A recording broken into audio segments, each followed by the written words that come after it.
মাননীয় প্রধান উপদেষ্টার সভাপতিত্বে রাষ্ট্রীয় অতিথি ভবন যমুনায় উপদেষ্টা পরিষদের একটি বিশেষ বৈঠক অনুষ্ঠিত হয়েছে। এই সভায় তিনবারের সাবেক প্রধানমন্ত্রী, সাবেক রাষ্ট্রপতির স্ত্রী ও বিএনপির চেয়ারপারসন বেগম খালেদা জিয়ার আশু রোগ মুক্তি কামনা করে দোয়া ও প্রার্থনা করা হয় এবং জাতির কাছে তার জন্য দোয়া ও প্রার্থনার আহ্বান জানানো হয়।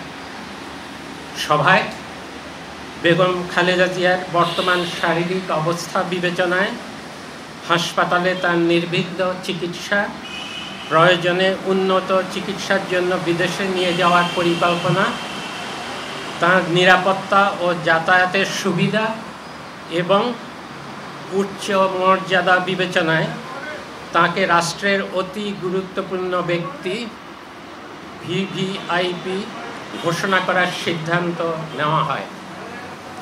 এই সিদ্ধান্ত অবিলম্বে কার্যকরের জন্য সংশ্লিষ্ট সকল সংস্থাকে নির্দেশনা প্রদান করা হয়। এ বিষয়ে বেগম খালেদা জিয়ার পরিবার ও দল অবগত রয়েছে। ধন্যবাদ।